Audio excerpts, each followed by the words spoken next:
The Task Force on Declassification of Federal Secrets will come to order. Welcome, everyone.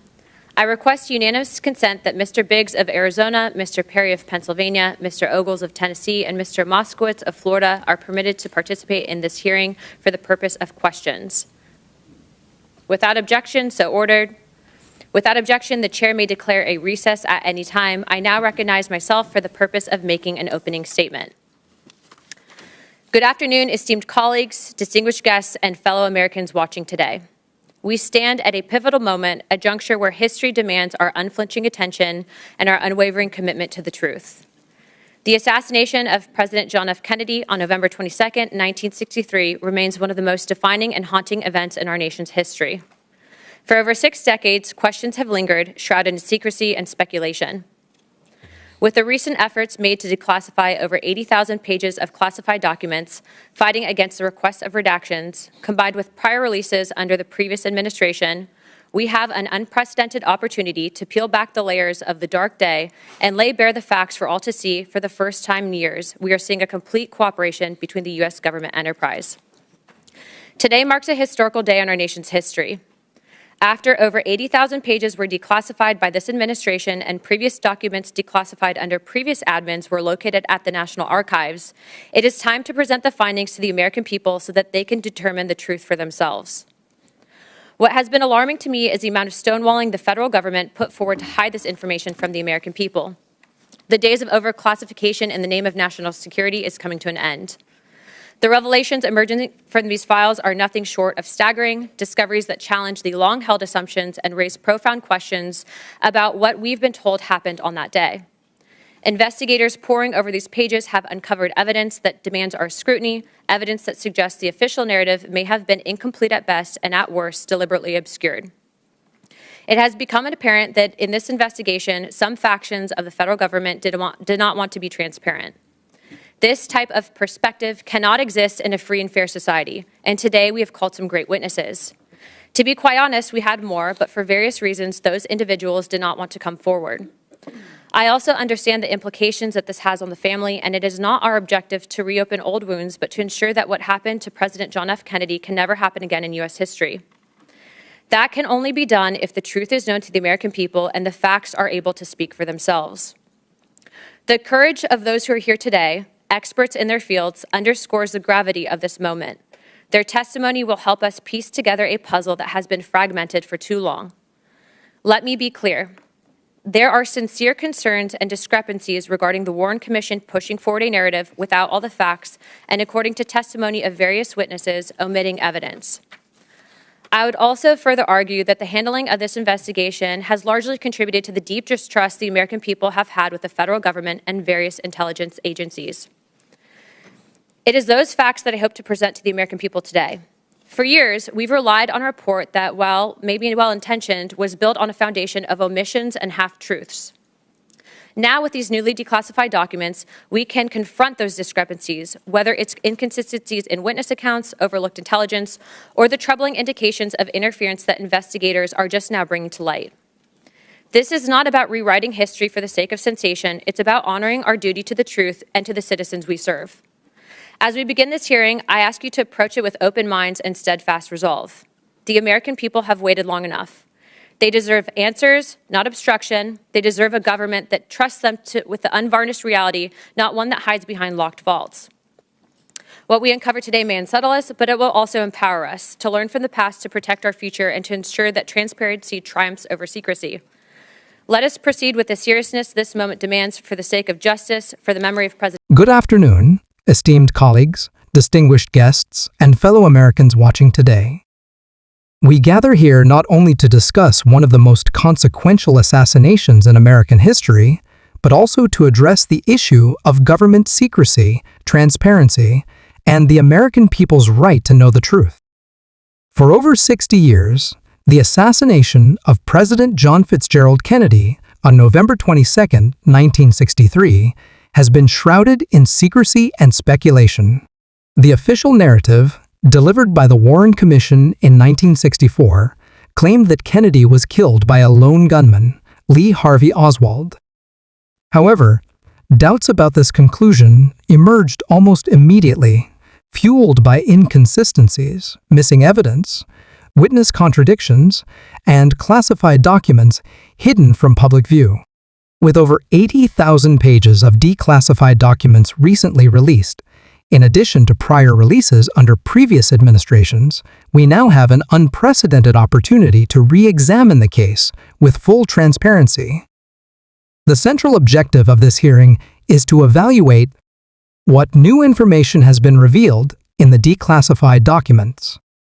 How has government secrecy shaped the public's understanding of Kennedy's assassination?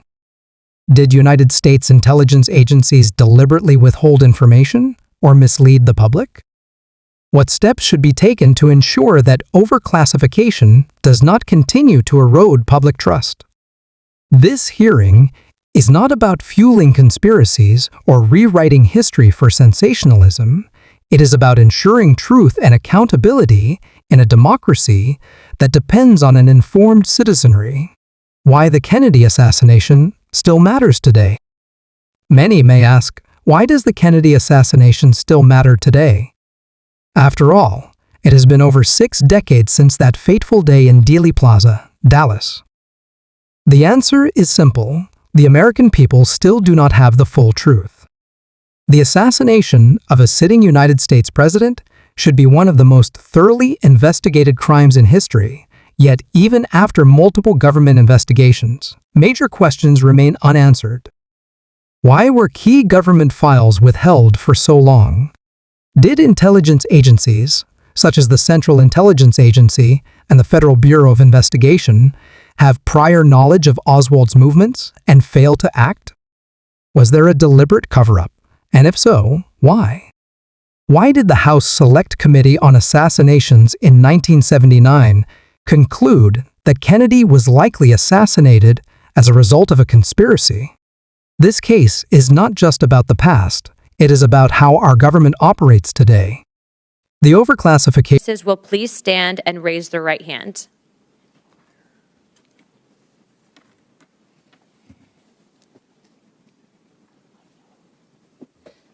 Do you solemnly swear or affirm that the testimony that you are about to give is the truth, the whole truth, and nothing but the truth, so help you God? Thank you. Let the record show that the witness answered in the affirmative. The task force certainly appreciates you for being here today, and we look forward to your testimony. Let me remind the witnesses that we have read your written statements, and they will appear in full in the hearing record. Please limit your oral statements to 6 minutes. As a reminder, please press the button on the microphone in front of you so that it is on and the members can hear you. When you begin to speak, the light in front of you will turn green. After 5 minutes, light will turn yellow, and after 6 minutes, you'll get gabbled. I now recognize Mr. Morley to give an opening statement. Thank you to all the task force, the House Task Force on Declassification. It's an honor to testify before you. It's a solemn responsibility to report on the disturbing new revelations that have emerged from the newest JFK files. And it is a grave matter to assert that CIA officers were culpable or complicit in the death of a president. So I want fact checkers to have all the evidence that I'm used to support my testimony today. I speak with the benefit of 3 decades of reporting on the JFK story. My first article on the role of the CIA in the events that led to the assassination was published in the Washington Post 30 years ago this week. I now recognize Mr. Stone for an opening statement.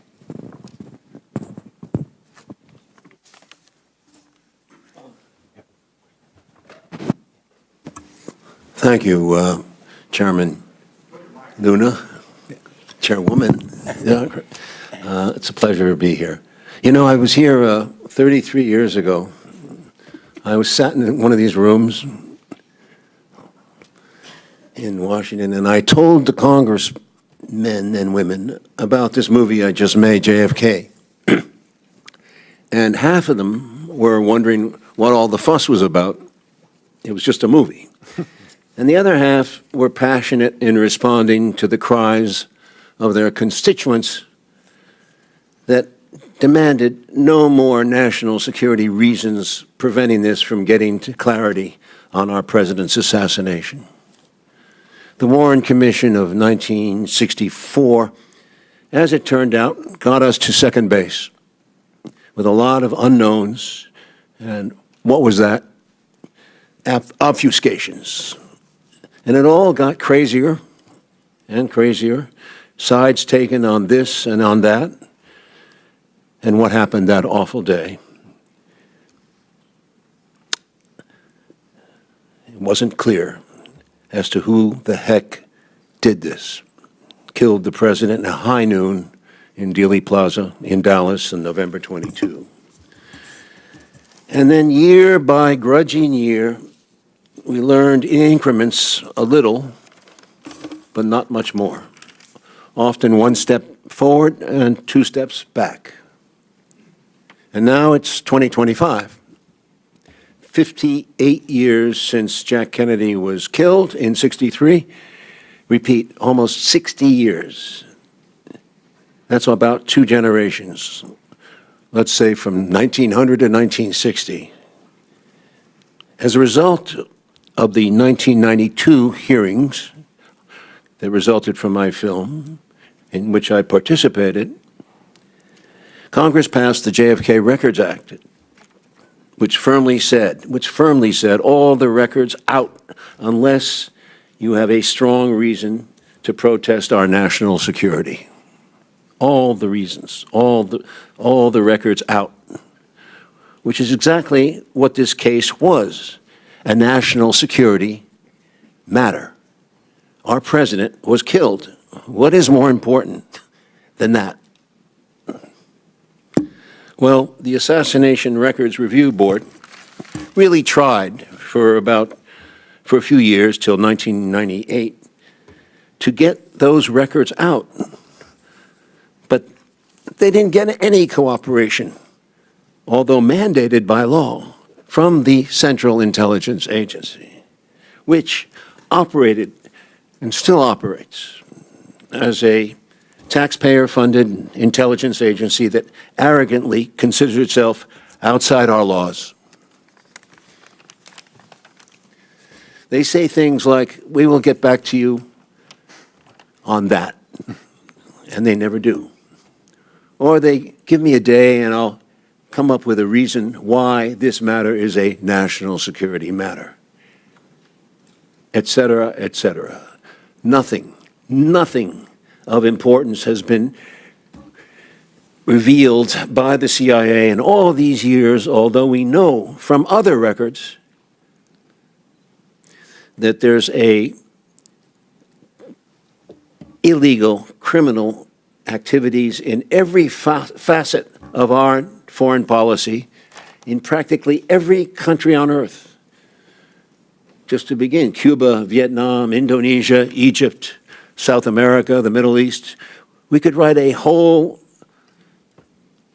separate history of our country from the viewpoint of the countries, yet we do not know and are not allowed to know anything about the CIA's true history of the United States. Of critical information affects not only historical events, it is a systemic problem that influences how wars, intelligence operations, and government accountability are handled today. The long history of government secrecy and public distrust. The secrecy surrounding the Kennedy assassination is part of a broader pattern of government stonewalling, misclassification, and lack of transparency. Throughout history, federal agencies like the Central Intelligence Agency and the Federal Bureau of Investigation have been caught withholding information from Congress and the American public. Examples include COINTELPERO Counterintelligence Program, a secret Federal Bureau of Investigation initiative used to spy on, harass, and discredit civil rights leaders, activists, and political opponents. This hearing is about more than just the Kennedy case. It is about a fundamental issue of democratic accountability. How much power should government agencies have to decide what information the American people can and cannot see? The impact of the declassified documents. After decades of secrecy, over 80,000 pages of Kennedy-related documents have now been released, following years of legal battles, public pressure, and bipartisan efforts in Congress. A defining moment in United States history, the assassination of President John Fitzgerald Kennedy was a tragedy that shook the nation to its core. Nearly 60 years later, we are still grappling with its unanswered questions. The task before us is clear: to examine the newly declassified evidence with unwavering scrutiny, to demand explanations for decades of secrecy, to restore public trust in government transparency. Only by confronting the truth, however uncomfortable, can we ensure that such secrecy never again obstructs the American people from knowing their history.